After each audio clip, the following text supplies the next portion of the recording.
Everyone. Welcome to another installment in the evening conversation series from the Connecticut Democracy Center at Connecticut's Old State House. My name is Allie Keif, and I'm a museum educator at the Connecticut Democracy Center, and will be hosting tonight's program. We are the place where history and civics meet, and our goal is to share stories and ideas that help people understand our state and find ways to make it better. March is Women's History Month. In this evening, we will be exploring the life and career of Ella T. Grasso. First voted into the state's General Assembly in 1952, Grasso became the first woman in the nation elected governor in her own right in 1974. Governor Grasso's leadership was tested in the face of fiscal problems, state layoffs, and budget shortfalls. This evening, I'm joined by Jon Purmont, the author of Ella Grasso, Connecticut's Pioneering Governor, and Governor Grasso's executive assistant. We will discuss Governor Grasso's life, impact, the challenges she faced as governor, and her legacy. We hope that this will be an interactive program, so please post questions in the comment section and we will share them with the speaker towards the end of the program. Welcome, Jon. We're so glad to have you here this evening. Thanks for having me. You're welcome. So I'm just going to jump in and ask my first question. Can you tell us about Governor Grasso's early life and how it shaped the rest of her life? Well, first of all, I think we should go back to her early days in Windsor Locks, which was her birthplace. And she lived, she was an only child. She was born in 1919. And she lived in a neighborhood which was composed, believe it or not, with a lot of people who came over from Italy, not so much with her parents, but they were related to them, cousins and aunts and so forth. In fact, her next door neighbor was her uncle and aunt. So I think family was important in those days to her, and she had them all around her. Secondly, I think the fact that she had a neighborhood community gave her a sense of community in that small town. And those were important factors in her life. Certainly, religion and the faith that her parents gave her was important. And she learned Italian. Of course, they spoke broken English, and she learned Italian at a very young age. And they probably interspersed speaking English and Italian in that house. So I think early life was important to her in setting her on the right track. She had a very close relationship with her father. She says he called her my boy. Well, I don't know about that, but she seems to have been closer to him than to her mother. Her mother was an introvert, and she's not an activist as her father was in the community. So that early life was featured family, close friends, and community. That's really interesting that Italian heritage affected her life, her whole life in so many different ways. So what was her education and how did it shape her experience after school? Well, her early education was at St. Mary's School in Windsor Locks, Catholic school locally, and she met a number of teachers who were important to her, but I think the one teacher who was critically important was Sister Chantal. Sister Chantal was her 8th grade teacher and had enormous influence on Ella. In fact, she remained close to her until the nun's death in the early 60s. She learned from her that children had a special gift. All children had a special gift. And it was their obligation to do something with that gift to make the world better, a better place. And Ella took that to heart. She really was impressed by that. And she was a good student, as you might suspect. And she won a scholarship to Chaffee Prep School in Windsor. Today, Chaffee is part of the Loomis Chaffee School, but then they were separate institutions. And She excelled there on a scholarship too, and then she went to Mount Holyoke. So she had a great education, and her mother certainly prompted that. I think her mother was concerned that Ella would become a teacher, and she wanted her to be educated very well. And her parents were educated, but only limited. I think her father went to the second or third grade. That was as far as he went, and her mother to the fifth and sixth grade, I think, in Italy. So they were somewhat schooled, but not as much as they hoped Ella would get. So education was important to them, and that's where she excelled. There's no question about it. Did she study politics in school, and how did her early life influence her later interest in politics? Well, yes, she did study. She was a sociology economics major at Mount Holyoke, and took political science. She was active in a political group, American Student Union, for instance. And one of the things I learned about her education at Mount Holyoke was established very early in American history. I think in 1847, 1837 strikes me as the date. But one of the things that came through is that Mount Holyoke was set up for women, for girls' education, and service to others, service to the country, service to others was an important objective of Mount Holyoke education. And Ella bought into that. And she was impressed by the people that she ran into, particularly one professor, Amy Hughes, who was an important role model in her life. And I think role models were and are still important, but they were important to Ella, and they were women role models. And those two, Sister Chantal and Amy Hughes, remained friends with Ella for years after she left Mount Holyoke. So she was a great student. She was an honor student. She graduated fifth in her class, member of Phi Beta Kappa. So she took advantage of the education that was offered to her, and she ran with it, you might say. Mm-hmm. Mm-hmm. Now, before serving as governor, Ella was elected as Connecticut's Secretary of State and later represented Connecticut in the House of Representatives in Washington. What was Ella's path to the governor's office? Well, her first elective office was as a state representative. And I must say, she ran 9 times in her life. She had 9 elective victories. She never lost an election. Her first, shall I say, baptism into politics was in 1952, and it was a primary in Windsor Locks. And what people don't often remember was that Ella had been a Republican up until that time, and then she switched and became a Democrat. And that accusation that she was a turncoat, she left the Republican Party to join the Democratic Party, was used against her in that primary. But she won, and she never lost an election after that. So it's a path that she followed in elective office. 4 years as a state rep. Then there was a period when she was involved, that is, she was involved in party politics, but not in elective office, and then ran for Secretary of State in 1958. Now, she wanted to run in 54 for that office, for Secretary of State. And she asked John Bailey, she said, can I run? I want him. John Bailey was the chairman of the party, Democratic Party. He said, well, why don't you wait? Because he said, I've been committed now to run another lady as Secretary of State, and that lady happened to lose the election in 54. Abe Ribicoff won as governor and didn't carry the whole ticket in with him. And so Ella had an opportunity to run in 58. Bailey came through with his promise. And after that, she was on her way. She spent 12 years as Secretary of State, and then 4 years in Washington, and then came home and ran for governor. So it was a path that was set out once she was in elective office. She set her path, and she followed it, and never lost an election.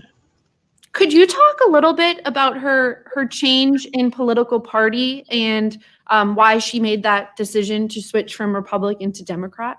Okay, I think that's a good question because not many people realize that she was a Republican originally. Her father and probably her mother too were enrolled Republicans. I think what changed her mind was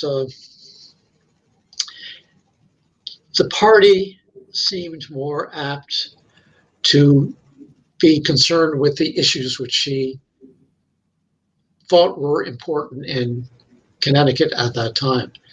And these included things like housing, the social service cushion that people came to enjoy. They were more adaptable to the Democratic's position than the Republican Party. Now, having said that, I also want to go back just a step or two to tell you that the first job that she had after she graduated from Mount Holyoke was with the State Department of Labor in the Office of Manpower Research. And one of the people that she came across in that year and those years in state service was Chester Bowles. And she was very impressed. She became known to him and he to her. And she supported him in 48. Probably not well known that she was favorable to Bowles, but she supported him in 48 and he won. So I think between her support in that early election, or 48, and his 2 years as governor, that precipitated the change and affiliation from Republican to Democrat. Bowles was an important influence on her life too. That's really interesting. Now, I'm going to talk a little bit about something that happened, well, not to Ella, but something that came up when she was serving as a representative in Washington. So in December 1971, Grasso was the only representative from Connecticut to sign a telegram to President Nixon to halt all bombing in Vietnam. Was Ella opposed to the Vietnam War? Why or why not? Yes, from as much as I know of that, she often said it was the wrong war in the wrong place. Now, she kept to that position all during the Vietnam crisis. But I think underneath it all, and not too many people have thought about this, she had a son, one son and a daughter. But one son, he was 17, I believe, at that time. And in the back of her mind was probably, as it was in the minds of many mothers around the country, and fathers as well, that next birthday, he would be 18 and eligible for the draft. And that worried her, as it would any mother or any father. And I think that had a lot to do with her opposition. She was right from the beginning opposed to it, and she took some heat for that too. Mm-hmm. Mm-hmm. Now, this is a bigger kind of zooming back out. Did Ella have any guiding principles for her work? What issues did she care about the most? And I'm just going to keep asking questions and you can answer them however you'd like. What were her greatest successes and what do you think she should have liked to do better? Well, let's think about that for a minute. I think she was always interested in housing. It was something that she believed very much in, public housing, and supported that. Bowles, by the way, was the first governor to create the Department of Housing. And naturally, that was something that she supported, and that was important to her. Education was one of the issues which she certainly pushed. I also think that without getting into the other questions the question that you asked about her achievements, I think affordable housing and the education angle, federal support for it, and of course eventually state support for education were true of her beliefs and had great faith in both of those issues for the success of people. Now, when she came to be governor, I think she had several achievements that I certainly want to relate here. First and foremost, comes to my mind is her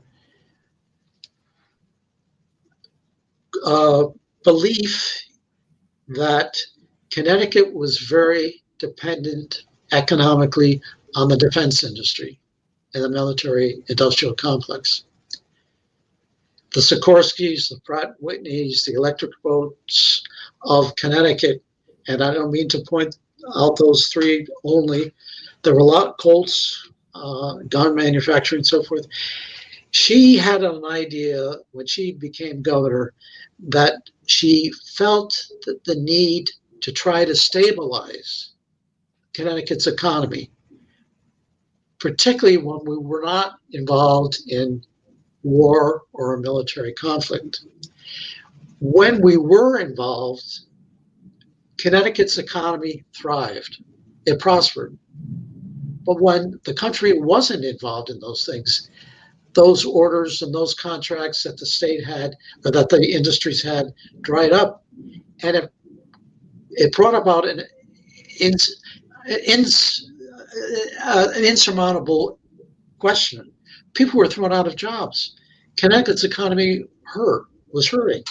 So she thought that the important thing for Connecticut to do, that she felt she could do, was to recruit aggressively businesses and industrial manufacturing that would keep Connecticut's economy stable in those off years when we weren't involved in a conflict.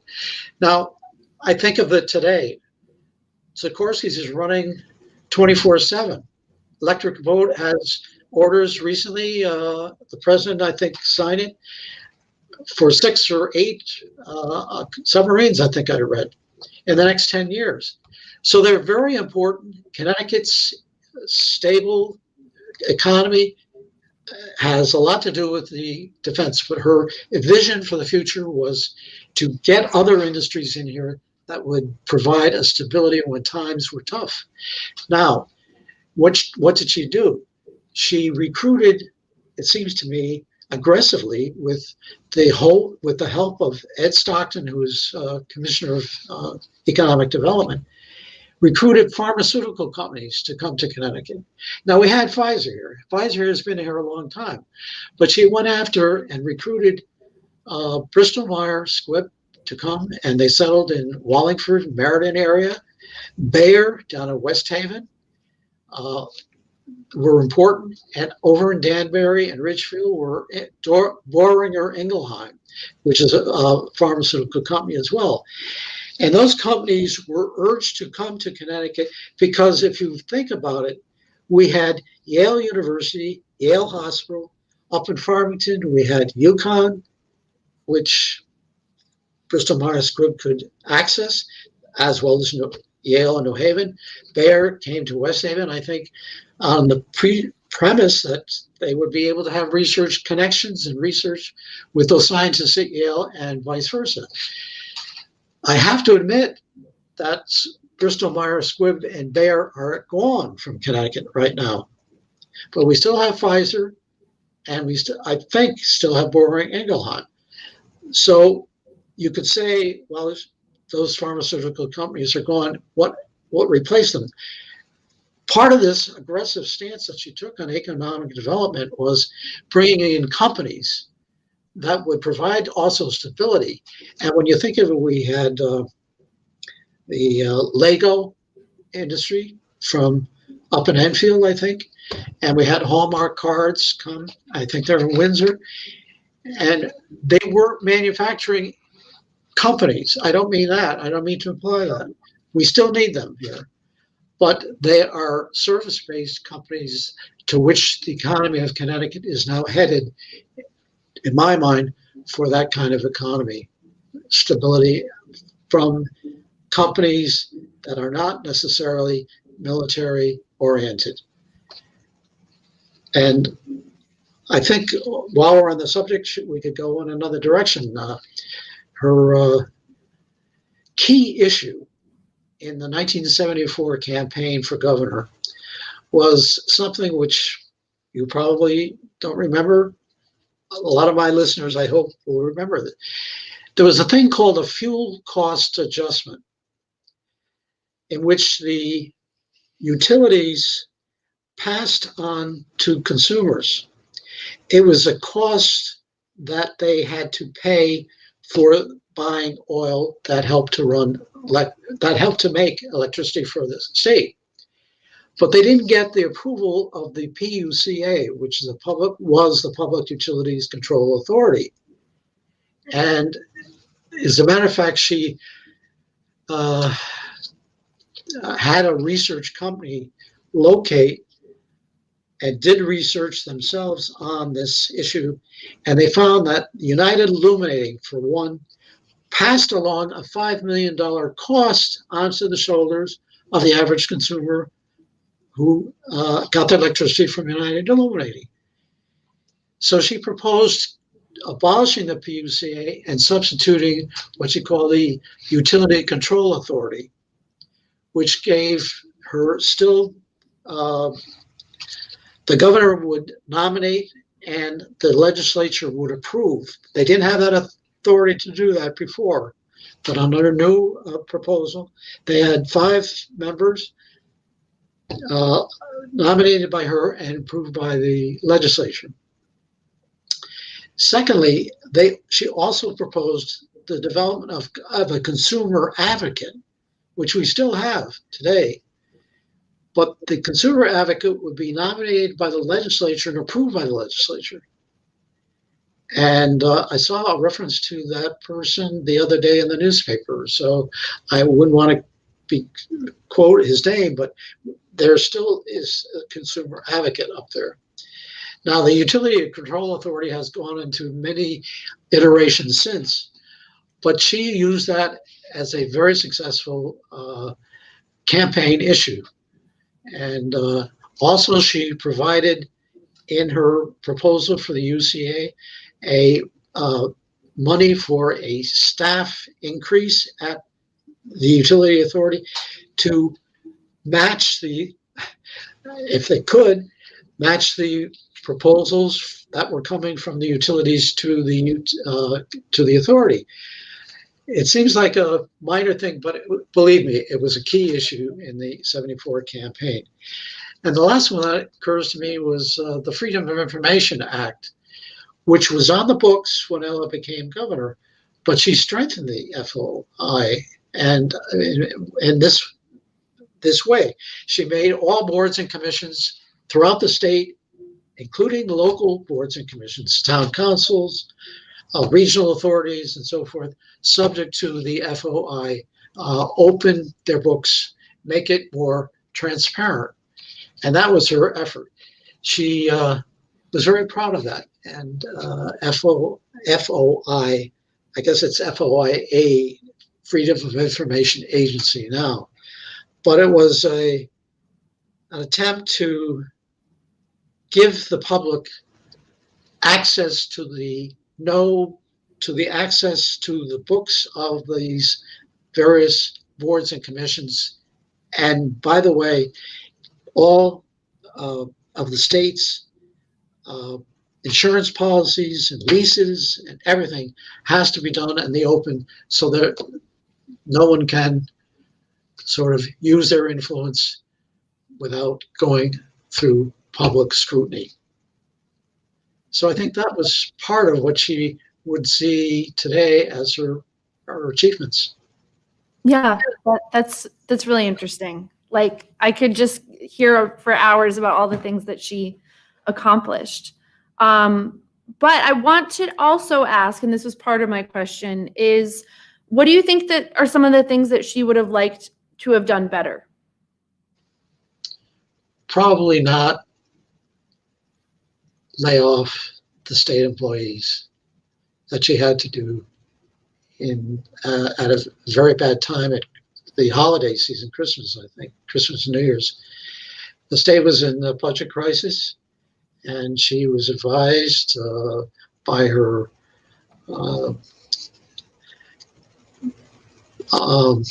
financial advisor, the head of the Office of Management, Office of Policy, to that was one of the options, to lay off 500 employees. And I think she would want to take that back if she could. Secondly, I think she would want to be governor at a better time economically so she could do things. She had to cut agency budgets. She had to cut back things like support for child daycare. And I don't think she enjoyed doing that. She had created the Department of Mental Retardation when she was not created, but she urged the governor to create it when she was Secretary of State. And the social service agencies were hurt by the cutbacks that she had to bring about. So I think that was a problem for her. Mm-hmm. Now I'm going to shift gears back to talking a little bit about her family and personal life. She was married. What do you think it was like for her husband to be the husband of the first female governor? He was also breaking ground as a first husband. First gentleman. First gentleman. Gentleman. Well, I asked him a question when I interviewed him for my book. I said, Dr. Grasso, by the way, he was a school principal. That was his profession, education, and he became a school principal. Have you ever regretted that you had a wife that pursued a public life, an elective office? He said, I have absolutely no regrets. He said, for a girl from Windsor Locks, Connecticut, a small industrial town, child of immigrants, to have met presidents, to have met first ladies, to have met the Pope, to have had all these experiences that she had as governor, that governor owing to her creation of being a Secretary of State and governor and congresswoman, she never would have had those opportunities if she wasn't in public life. So he said, I look back on it with no regrets. That would be my answer to you about how he handled it. But I have a story to tell you about that. You remember, maybe you don't remember, you probably don't remember this, but Queen Elizabeth and the Duke of Edinburgh visited the 13 original colonies here in America during the bicentennial in 1976. And she came into Connecticut on her yacht, Britannia, in New Haven, in the harbor. And I happened to be one of the invited guests that day and saw the Queen and the Duke and enjoyed, that was a really impressive moment. But after they left that dock area, they went in a limousine, the four of them, the governor, Dr. Grasso, the Queen, and the Duke. And she was going to the airport, to New Haven, to fly out to Boston. She was going to visit all the 13 colonies, original colonies. So she wasn't in Connecticut a very long time. So I said to Dr. Grasso one day, well, what did you talk about when you rode in the limo to the airport? Anything that you want to share? He said, oh, John, he said, you never discuss what you talk about with the Queen. That remains private conversation. I said, well, just a little tidbit of some sort. And he said, well, all right. He said, I'll tell you a story. When we were in the car, he said, Prince Philip leaned forward toward him and said, Dr. Grasso, what do you do for a living? Which was a normal question to ask. And Dr. Grasso said, I walk 3 paces behind her like you do. Well, the Duke went into a great laugh, hysterical.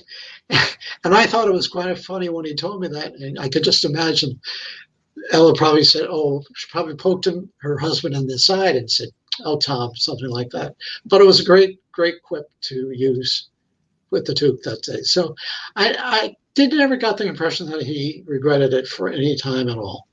He never ran for office. He was never a public servant in that sense, but he was school principal in East Hartford for many years. Wow, that's such an awesome story, especially very pertinent to everything, but lots of royal family talk in the news these days. So that's very, very interesting and funny. Now she had children as well. Were they impacted by her role in politics? What did they go on to do in adulthood? Who? What? I'm sorry, I didn't catch your question. Yeah, I'll repeat it. So she had children as well. Were they impacted by her role in politics, and what did they go on to do in adulthood? Well, they're both still here in Connecticut. Suzanne lives down in the old Saybrook, Old Lyme area, and Jimmy lives in Columbia, and he's the father of one son. Neither of them went into politics, but I had Suzanne Grasso speak to my local history organization in West Haven, and she opened up her remarks by saying, "I've been an orphan most of my life." And I went, "What?" And she said, "Well, my mother was involved in politics when I was very young, and I hardly ever saw her. But I wasn't orphaned." And she was laughing at that point. She said, "My grandparents lived across the street from us." So she said if mother and father were out campaigning, or he was somewhere and she was campaigning somewhere else, or she had obligations to go to, she said my grandparents would feed us, take care of us overnight, and walk us to school the next day. So in a way, that helped Ella's career. A lot of women say that's a particular drawback, that they have to be mother and with a family, and it's hard with public life, and it is. There's no question about it. But Ella had the built-in babysitter, shall we call them, with very nearby, right across the street, and I think that helped her career. She didn't have to worry. There's a funny story that Ella was supposedly not a very good cook, and she would meet her mother halfway in the street, and her mother would give her the evening dinner, and Ella would take it home, and then the next day she would bring the empty dish over, and her mother would give her another dish. So she had the responsibility of the family, but Suzanne and Suzanne said this to a group. She was an orphan for many years, she said. Laughingly, she said that. But they never complained. At least I know them well, and I think they enjoyed having their mother run for office and win. But neither of them have been in public life. Mm-hmm. And I'm sure they were very proud of their mother, in that she was in such a groundbreaking role. And connecting to that, in addition to being the first woman elected governor in her own right, in what other ways was Ella a groundbreaker? Well, I think politics is obviously the role here that she was groundbreaker, and I don't see any other way that you could see her career in any other light. I think she's a groundbreaker for political reasons, and I run into people all the time who say she was a role model for women who wish to follow her career or a career in political life. So I think that groundbreaker is going to be her first creation, that she was a solid groundbreaker. Absolutely. And that you sort of answered another question that I was going to ask. So Ella certainly did pave the way for women to become more involved in politics. Could you, and I know that she ran for multiple positions over the span of 20 or so years, but could you talk a little bit about what the political landscape was like for women when Grasso was running for and holding office? Well, let's be honest, the landscape was very tough for a woman to succeed as she did in political life. Let me give you an example. When she went to Washington as a congresswoman, she was associated with Bella Abzug. She was a very activist woman who had a major impact in Washington. She was, they said that Bella team is a very, very unusual team. But she ran into a lady who was also a congresswoman down there by the name of Lenora Sullivan. Now, Lenora Sullivan isn't a household word here, but she was a longtime rep from Missouri who had succeeded her husband in Congress. She was there for something like 20 odd years. She was not yet a chairman of a committee. In those days, they were men. Men succeeded to those positions. I think today, the House of Representatives, maybe the Senate too, chairman of committees can only serve a certain length of time, and then there has to be rotation in office, giving women the opportunity to be a chairman.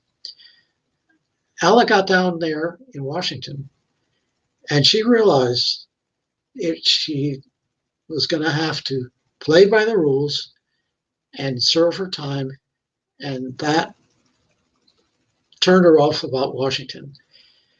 When the opportunity came, when Congressman Meskel decided to give up his seat in the old 6th District and come back and run for governor in 74, it give up. I'm sorry, I said it wrong. He was governor until 74. He gave up his seat as governor, retired. Alice saw her opening in Connecticut, and she came here because she always said, I want to be chief executive of something. And I thought that was a good way to look at it. And people used to ask her, will you run for vice president? She said, it's good to be a chief executive of something. She was one of 50 governors. Down in Washington, she was one of 435 men in the House of Representatives. And I think that was the path that she decided to take. And when she was often asked later on, she was mentioned as a running mate for Jimmy Carter in 76. And she often said, I have no intention of leaving. I just was elected governor in 75 in Connecticut. But she was elected in 74, became governor in 75. I'm going to be chief executive of something. It's nice to be here. Now, I want to say, when I was writing the book, one of the questions I had to ask Walter Mondale when I had a phone interview with the former vice president, he was running for president in 84 against Reagan. And so I asked him the question. Ella, of course, died in 81. So she wasn't alive in 84 when he ran. But there was great speculation that he would have put Ella on a ticket if she had lived. So I asked him point blank, Mr. Mondale, would you have considered Ella as a running mate if she had lived in 84? And he said, yes, without hesitation. Yes, he said, I would have considered her. He said she had three things going for her. One, she had experience at the state, local, state, and national level. Secondly, she was of Italian background, ancestry. And it was his view that Italians had become Reagan Democrats. And he thought by running an Italian of ethnic Italian ancestry, if they came, they would come back to the Democratic fold and vote for him in '84. Thirdly, he said, Ella could raise money. Now, I thought about that, and it takes a lot of money to run a national campaign, and a lot of people are turned off by the fact that you have to raise so much money. But the facts are the facts, whether it was '84 or currently. And she could raise money, he said. She could raise money. Now, the moral of the story is he did nominate or did select an Italian woman, Geraldine Ferraro, who was a congresswoman from the New York area, as his running mate. And if Ella had lived, who knows? Maybe the story would be different. And this sadly, she didn't live. Yeah, this is a timely topic as, we in January, both President Biden and Vice President Harris were inaugurated. So I'm going to use this as an opportunity to ask Rebecca's question. I'm showing it up on the screen. And you might have sort of answered this in a way, but if she were alive, what would Governor Grasso think of having a female vice president? That would be her answer. It's about time. It's about time. Yeah. Absolutely. And, I think in many ways, I've been thinking about this recently. Vice President Harris is the child of immigrants. Ella was a child of immigrants.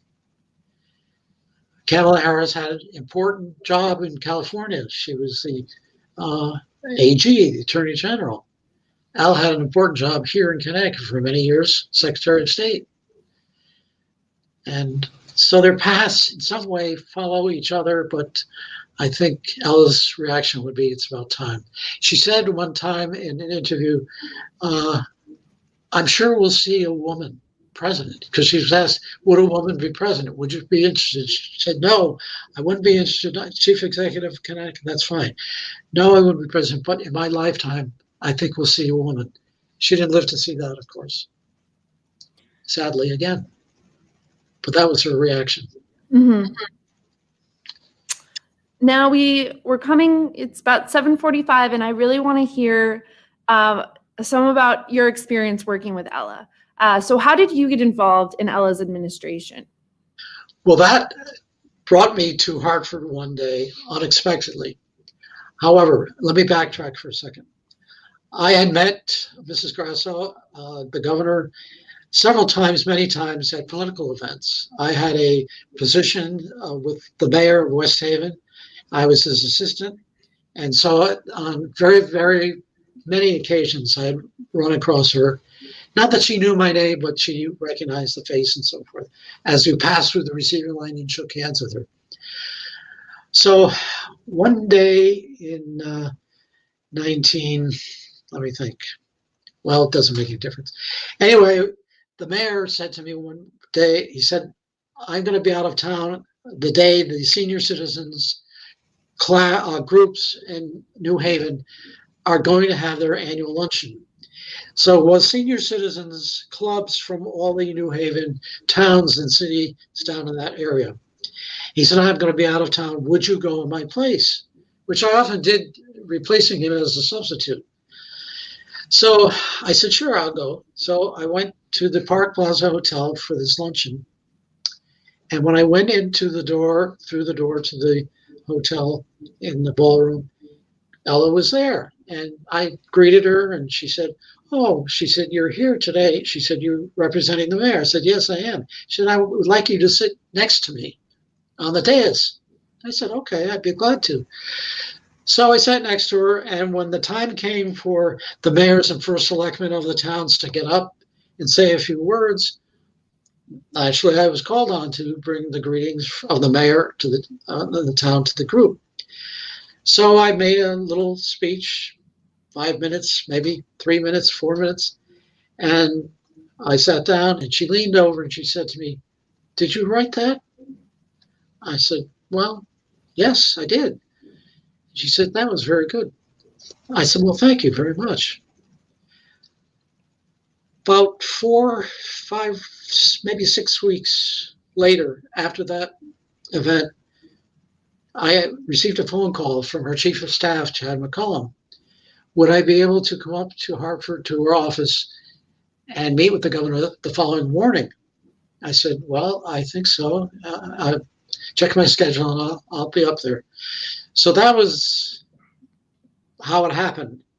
And I went into her office that day, and I never forget this. She said, let's just sit down over there. And I made a beeline for the couch. Oh, no. She said, not there. That's my favorite spot over the couch. Go in the chair. That's what I said, in the chair. And she said to me, I want you to take the position and observe the pageantry of the next 4 years. That's the way she put it. That's the way I was offered the job. And that's how I came up to Hartford and became her assistant. And how was it being her assistant? What did you do? What was it like? Great. It was one of the greatest experiences I've ever had, really. I learned how a governor governs, how she handled things, a woman, for the first time. It was a real unique situation that I ran into.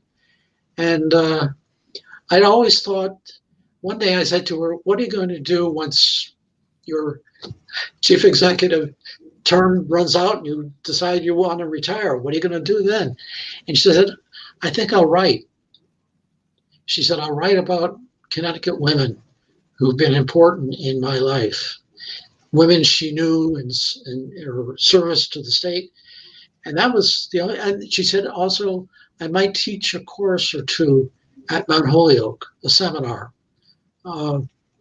which is doable from Connecticut. So that was the only time that she ever speculated, to me personally, she speculated about doing some writing. She said, I think I'd like to write. So in the back of my mind, of the years I was with her, I thought that's something that I would like to do too, is write about her. That's great. And that's actually, you answer Rebecca also asked, what were her plans after being governor? So sounds like she was going to write and teach, and it's really unfortunate that she didn't have the opportunity to do that. Now, what was her personality like as a boss? Was she like, did she crack the whip, or was she very funny? She had a good sense of humor. I know people's impression, before I started the job anyway, people told me, are you sure you want to go up there and be with her? She's very tough, very, very tough. That was her reputation, at least. Well, any woman in politics, it would be tough. It's a tough game, no matter what age you're in at all, wherever you are. It's a tough game. So you had to develop a skin like a rhinoceros. That's the way Mrs. Roosevelt said, women should follow their path, their desire, and they develop a skin as tough as a rhinoceros in order to succeed in politics. So taking that for what it's worth, Ella was tough. But I have a lot of experiences, of course, that give light to that. She was tough but fair. She was always fair, at least with me. Now, I tell the story the very first day on the job that I was up there. I had a couple of orientation sessions about what was involved in the job and so forth. And I was told, never push the intercom button and get the governor on the phone. She doesn't like the intercom. She won't respond to it. So what did I do on the very first day? The governor's husband called that morning and he asked to speak to the governor. She was behind closed doors in a meeting. My finger automatically went to the intercom. And I told her, that Dr. Grasso was on the phone. Well, And after I did it, I knew I was wrong, absolutely wrong. The meeting ended, the door opened to my office, which went into her office, and she stood there with her arms on her hips. And I thought, the dome of the Capitol is going to come off, is going to blow today on my very first day in the job. And she said, didn't they tell you not to push the intercom button? Very calmly. And I said, yes, they did. And I'll never do it again. I apologize. I said, I was used to it in my previous job and I won't do it again. And I never did. I put a tape over the intercom button so I wouldn't push it.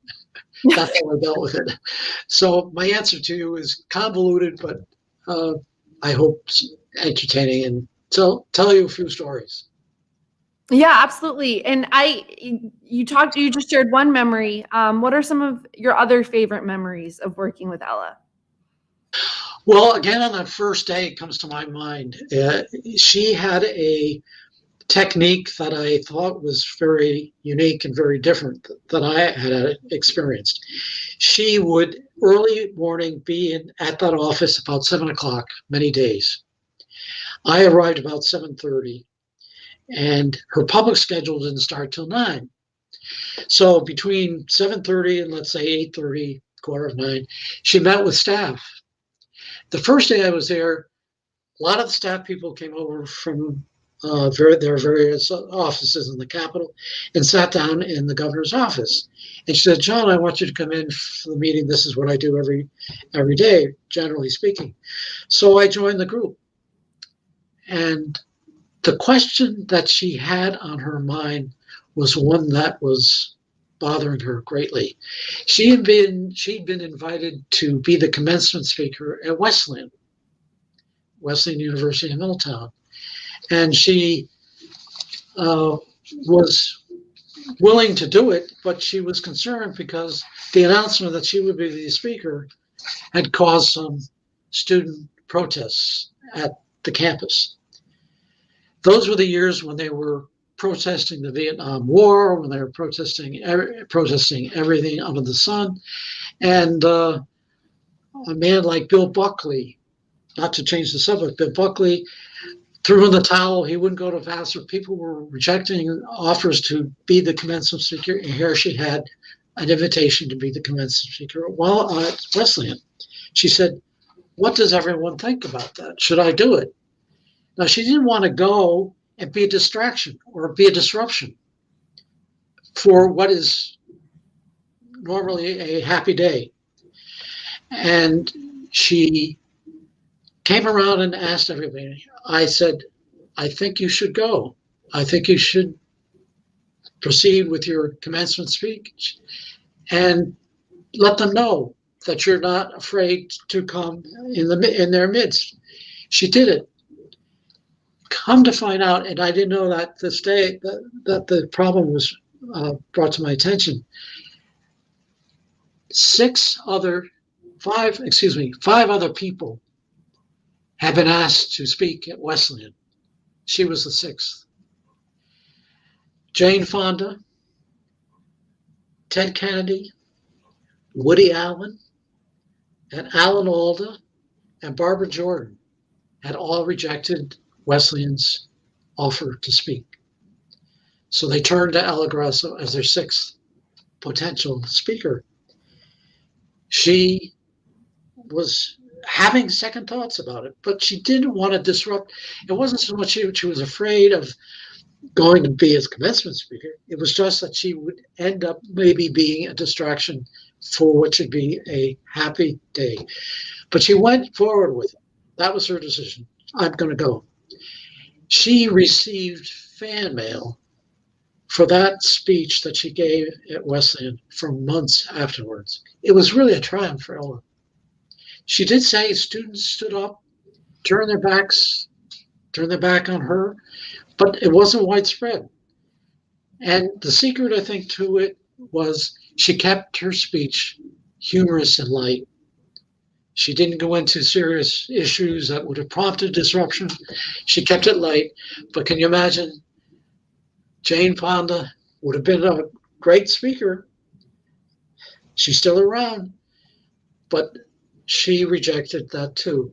And she said in her speech about each of those 5 other people she named them in her speech. And with Jane Fonda, she came to Jane Fonda. She said, she's a talented actress whose performances have been honored with 2 Oscars. I've been honored by the people of our state with election to 2 terms as governor. And we both are married to men named Tom. And she did that with all the people that were there who had been formally asked to be the speaker. And she turned it into triumph. Yeah, that's such a good story. Now I'm going to close with one question left in the comments by Rebecca, because I think it's a good way to end. What is the greatest lesson that you learned from Governor Grasso? Well, I think I learned several lessons. I've thought about this. She used her time for the right things. She didn't procrastinate. She was not a procrastinator. Every moment, every minute of the day, she was busy doing the work of the state. Now, some people would say that she should have taken some time to relax. She never did that. She was a hard worker and she was very disciplined. We'd come in the morning and we'd have a pile on her desk that was, I tell you, not without exaggeration, that high. And she would whip through it in no time. She was bright, she was able, but she was disciplined. And I learned my lesson from her, to discipline my time and make use of it. Don't procrastinate. When you need to do things that are purposeful in your life, do them. There'll always be a time for relaxation, but not on the job. She was an important person because she had this empathy for people, and people responded to Ella. I mean, she could meet anybody at any time, old, young. She related to people easily, and that doesn't come easy to a lot of people. I learned that as a person who's been in politics a good part of my life, and I found it to be true, that's important, that you have that empathy and that ability to get along with people. That was something I learned too. The third thing I learned was pay attention to her writing. She was a great writer. And I referred to her speech that she gave there at Wesleyan, and I have other things that I could show you. But one was a letter that she wrote to a gentleman, and it is concise and very important. He had taken an article, he was in the newspaper that morning, and he resigned. He took a blast at Ella, and she didn't know anything about it. So she picks up the newspaper and she reads this man. He brought his worst things about it, said some very bad things about her. So he resigned from the board that he was on, that Ella had appointed to him. And she said, "May I respectfully suggest that it's possible to work with others with whom we do not agree, so as to enlarge in some measures her service to people. Tolerance is not without merit in a troubled world." And I think that says it all. Tolerance is not without merit in a troubled world. Absolutely. It definitely stands true today. Well, thank you so much, Jon. Thank you. I'm going to just quickly take an opportunity to talk about some of the upcoming programs we have at the Connecticut Democracy Center. At Connecticut's Old State House. So next week on Wednesday, we've got a conversation at noon talking about women in leadership with Patricia Russo and Teresa Young. And then on Thursday, March 18th at 7 p.m., we have Siempre Presentes, Shedding Light on Latina History. That's an evening conversation a week from today. And then on Wednesday, March 24th, we have an Encounters program at 6 o'clock, Bushnell Park in the Paradoxes of Urban Renewal. Well, thank you so much again, Jon. It was such a wonderful conversation. I personally didn't know a lot about Ella Grasso, and since coming here to work at Connecticut's Old State House, I've started to learn more and more, but now I feel like I know so much more, and it was such a joy to talk to you. So Thank you. thank you so much. Thank you.